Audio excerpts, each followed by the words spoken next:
Olá, tudo bem com você? Muito prazer, meu nome é Isaías e eu sou palestrante do Grupo Espírita Irmão Franklin aqui de Uberaba.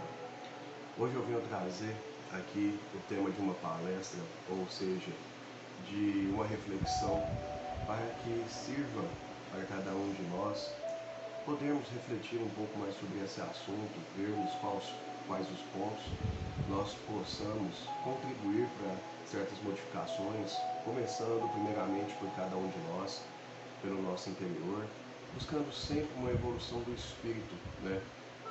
Nós questionamos a todo momento que o mundo está perdido, mas muitas das vezes não nos questionamos o porquê o mundo está perdido. E muitas das vezes principalmente pela nossa descrença num mundo melhor, num mundo que tenha melhoria ou que tenha salvação. Todas as pessoas são cabíveis de mudança e essa mudança depende de cada uma delas, assim como depende de você, das suas próprias mudanças, da sua própria atitude, querer mudar, querer ser uma pessoa melhor. E por isso, nós temos que querer essa mudança, esse melhoramento pessoal para ser exteriorizado, né, para o mundo, para que este reino um dia possa ser de Deus. O nosso tema de hoje é Meu Reino Não É Deste Mundo. Por que meu reino não é deste mundo? Eu arriscaria até dizer que a interpretação, ou seja, a tradução desse título pode estar até um pouco errado, porque eu diria que Cristo quis falar assim, meu reino ainda não é deste mundo, porque nós ainda estamos presos ainda demais nos apegos terrenos. Muitos de nós achamos que a nossa vida depende muito das conquistas materiais. Trabalhamos incansavelmente para conquistar algo para a nossa vida, posses, ouro, né? E tantas outras coisas que nós sabemos e temos em nossa mente que quando chegar o nosso desencarne, nós não levaremos nada disso. Quantos de nós já nos pusemos a refletir que tudo aquilo que várias pessoas trabalharam para ter, quando elas chegaram na hora do seu desenlace do corpo material, elas não levaram nada? Quantas das vezes nós falamos, nossa, fulano trabalhou tanto e não aproveitou tudo aquilo que conquistou? Se nós temos isso em mente, se nós acabamos por criticar as pessoas que viveram desta forma, por que nós vivemos desta forma também? E é isso que nós temos que ter em nossa mente. Conquistar as posses neste mundo também podemos, mas não são prioridades na nossa vida. A prioridade do espírito encarnado é sim trazer conhecimento, trazer auxílio ao próximo. Nós estamos aqui para aprendermos, né, para evoluirmos. E Cristo falou que a nossa principal meta aqui é amar a Deus sobre todas as coisas e amar ao nosso próximo como nós nos amamos, né? Poder pelo menos respeitar o nosso próximo. Então, no mundo onde não haja esse tipo de pensamento, como Cristo poderia falar, meu reino é aqui, sendo que ainda existe tanto egoísmo, tanto orgulho, desejo de vingança, né? Não existe harmonia entre as pessoas, existe inveja, cobiça, as traições, os adultérios. Os adultérios não são as traições contra as pessoas, essas são conosco mesmo, as nossas próprias traições de pensamento. Quando você sabe que o que você está pensando é errado, mas mesmo assim você continua batendo naquela tecla.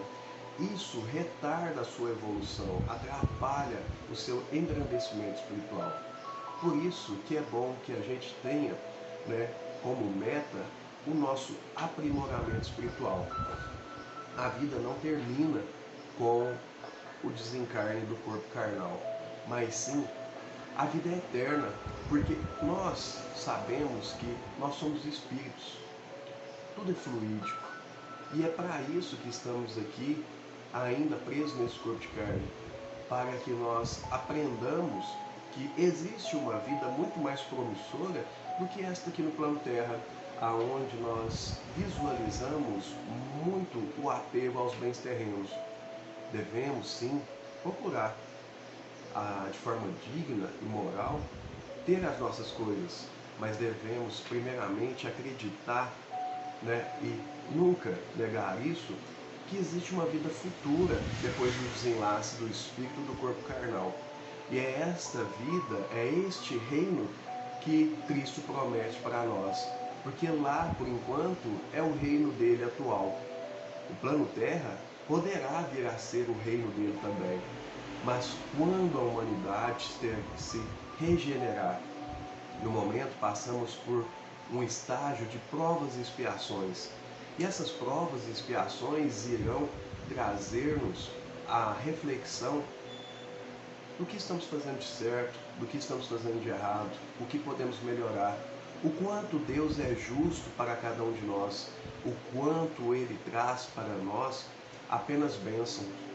Se nós pudéssemos nos lembrar das promessas que fizemos enquanto no plano espiritual, enquanto espíritos, diante do quadro de lembrança que nos foi exposto, as promessas que fizemos querendo mudar, né, querendo melhorar, prometendo que nos sacrificaríamos para que nosso espírito fosse melhor. Quando chegamos aqui, nos deparamos com provas difíceis, mas eu tenho certeza que essas provas não são nem 40% das que nós pedimos, porque Deus é bom e é justo, e Ele enxerga em cada um de nós seres ainda limitados, e por isso Ele nos deu livre-arbítrio, para que nós pudéssemos, né, galgar diante da evolução de acordo com as nossas limitações, de acordo com o nosso potencial. Então, por isso, agradeça as provas que você tem, porque muitas das vezes elas não são nem a metade do que você pediu para passar. Elas são difíceis, são, porque ainda somos espíritos errôneos, que muitas das vezes gostamos mais de nos fazer de vítimas de espíritos que estão passando por uma prova injustamente, do que, né, reconhecermos que aquela prova para nós é necessária. Na época de Cristo, quando ele passou aqui pelo plano terra, a vinda dele primeiramente foi para nos trazer a verdade. Por isso ele falava que aquele que está apoiado na verdade o escutaria. Porque todo o espírito que tem a mente aberta para a boa compreensão, que quer melhorar, que quer mudar a sua postura, que quer mudar as suas atitudes e seus pensamentos, ele aceita melhor as palavras verdadeiras de outras pessoas. As verdades, muitas das vezes, não nos machucam quando bem dita, e Cristo as sabia dizer. Ele trazia o conhecimento de uma vida que não era daqui. Muito pelo contrário do que os judeus queriam por aquela época, que era o Messias revelador, justiceiro e até um líder aonde eles desbravariam diante de guerras e que também chegariam muitas das vezes a conquistar outros territórios. Cristo veio trazendo o amor, Cristo veio trazendo para nós que não é a vingança, não é o desejo de dente por dente, olho por olho, mas sim o amor que faria reino neste mundo, que faria com que as coisas se harmonizassem, que faria, naquele momento, com que a justiça fosse restabelecida neste local. Tanto que ele nunca disse às pessoas para se vingarem, para fazerem justiça com as próprias mãos, que eles eram injustiçados. Muito pelo contrário, ele chegou aqui e deram a ele, ou seja, Pilatos deu a ele o título de rei. Ele até perguntou: você é rei dos judeus? E Cristo disse: é você quem diz isso. Porque Cristo não se considerava rei dos judeus, mas ele considerava que era o entregador, ou seja, era um mensageiro da verdade, que traria para este plano terra os ensinamentos necessários para a nossa mudança. E tanto é que os seus ensinamentos são a verdade até hoje, que até hoje perduram, né, e são incontestáveis. Porque você já tentou contestar as verdades de Deus? Você já tentou contestar os ensinamentos do Cristo? é muito difícil, porque nos dias de hoje nós estamos vendo aí de fora que o mundo está um caos. As pessoas estão procurando vingar-se, fazer justiça de um modo totalmente errado.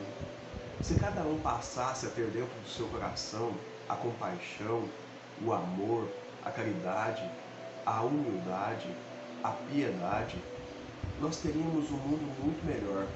Talvez conseguiríamos erradicar a pobreza, a fome, o ódio das pessoas e, quem sabe, conseguiríamos fazer alianças de países que são inimigos. Porque o amor predomina em todas as situações. Se você tem amor, você é uma pessoa que quer auxiliar ao seu próximo. Se você tem amor, você é uma pessoa que buscará maior entendimento diante das outras pessoas, que elas são falhas, mas que podem melhorar. Se você tem amor, você terá compreensão até consigo mesmo, porque entenderá que é um ser que ainda é muito errôneo, mas que busca, incansavelmente, uma evolução para a sua perfeição, para o seu aperfeiçoamento. Cristo queria que nós entendêssemos isso. Por isso ele disse, meu reino não é deste mundo. Porque ainda somos corrompidos demais por muitos vícios mundanos.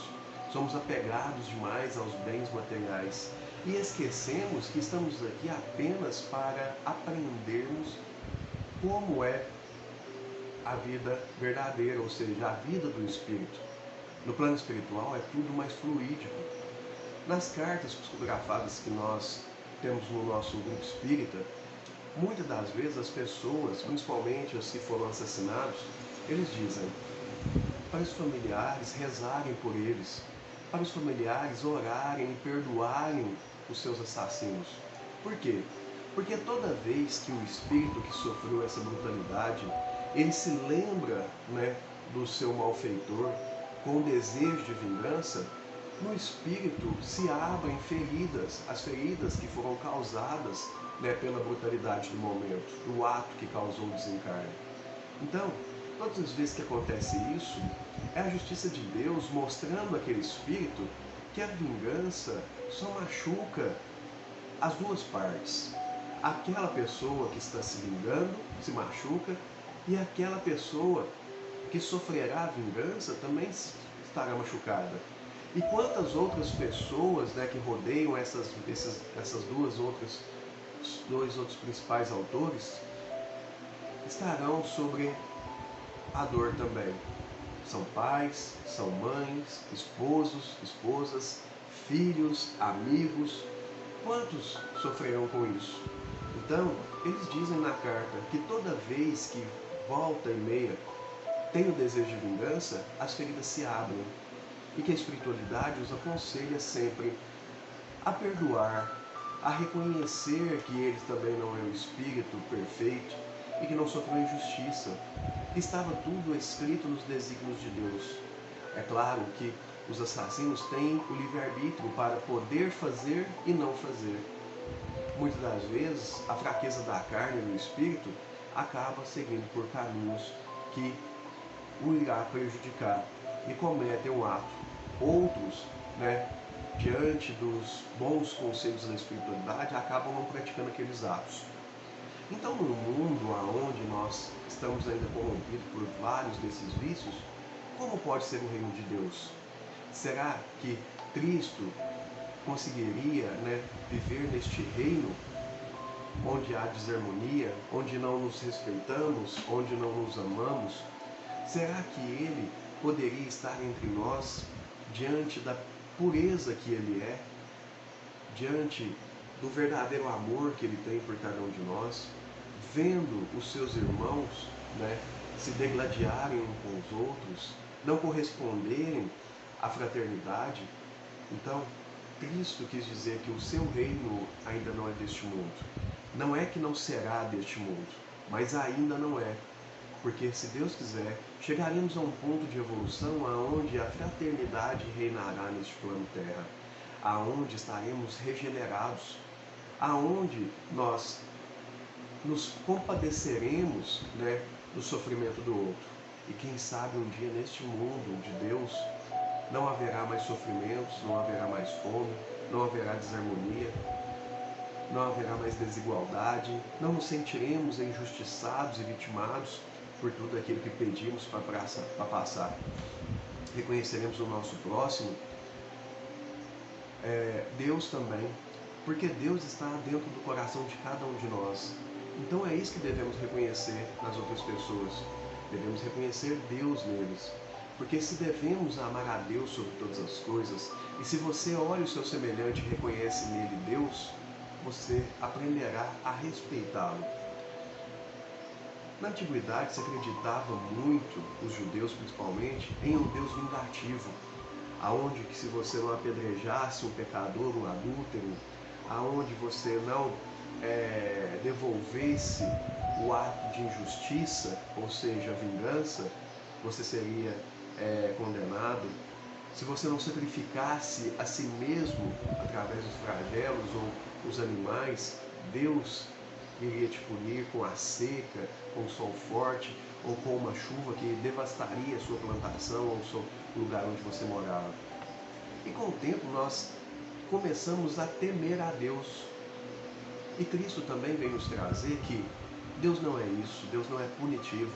Muito pelo contrário, Deus é amor a cada um de nós.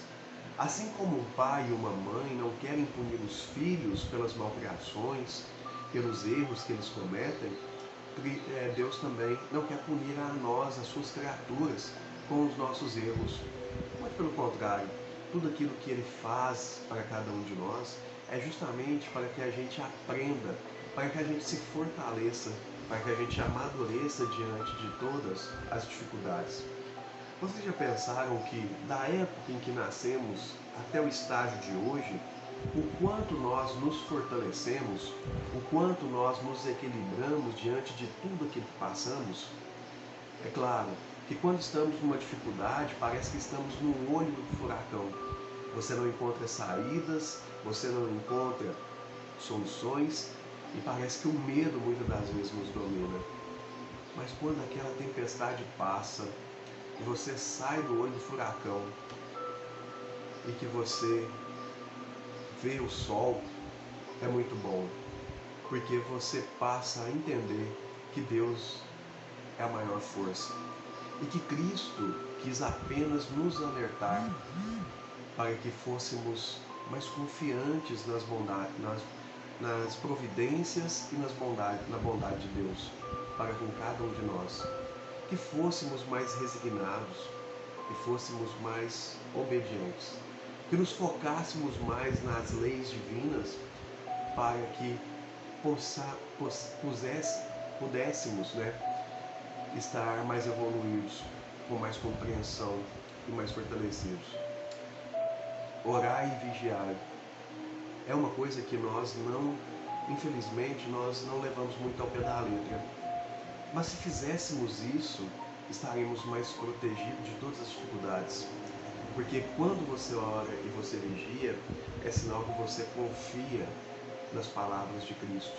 É sinal que você pega para si todo aquele ensinamento que Ele trouxe para o plano Terra e você se enquadra dentro deles.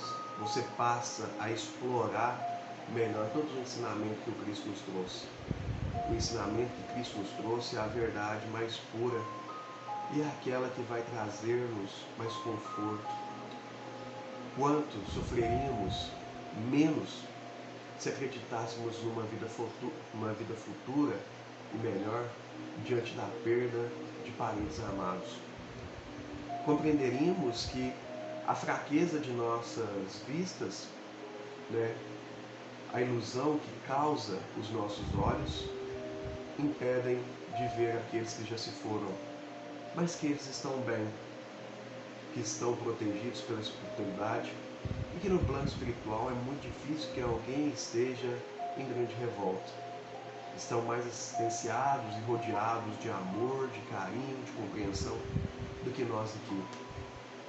Quantas pessoas não passam por dores e sofrimentos e são incompreendidos diante daquelas pessoas que rodeiam. Quanta compaixão falta em cada um de nós. Quanta misericórdia nós pedimos a Deus e não somos capazes de ser misericordiosos com aquelas pessoas que necessitam da nossa misericórdia, do nosso amor, do nosso apoio. Então eu peço a você que meu reino não é deste mundo, mas que daqui a uns dias se torne meu reino é deste mundo. Porque assim como o coração que está inundado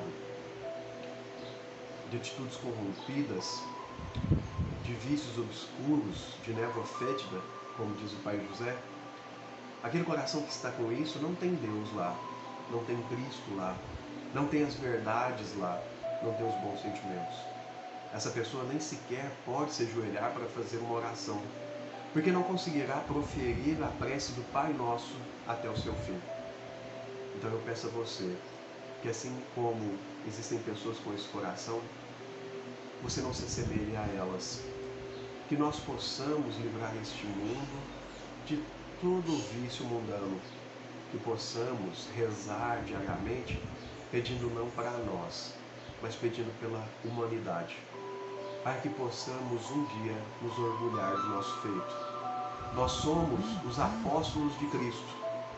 Nós entendemos a verdade que Ele nos trouxe.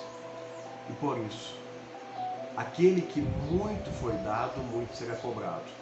De nós, muito será cobrado. Então, que possamos nos orgulhar no futuro próximo de termos sido as pessoas responsáveis pela mudança deste mundo, pelo melhoramento da humanidade, com as nossas preces, auxiliando a Cristo e a boa espiritualidade a ajudarem as pessoas a se tornarem melhores, mais humanas, mais piedosas, mais misericordiosas, mais caridosas, mais humildes, mais amáveis. E aí sim, Cristo enxergará este plano como o reino dele. Não porque ele se acha rei, mas porque aqui, assim como dentro do coração de cada um de nós, ele será muito bem-vindo. Eu espero que possa ter conseguido trazer um pouco de esclarecimento a vocês através desse título, Meu Reino Não É Deste Mundo, que eu possa ter conseguido passar um pouco disso. Eu acho que ele quis dizer justamente isso com um pouco, eu acho que ainda não foi traduzido certo. Meu reino ainda não é deste mundo, seria o certo, mas será, no futuro bem próximo, e os responsáveis seremos nós, e nós somos os responsáveis pelo melhoramento deste mundo. Muito obrigado, fiquem todos com Deus e até a próxima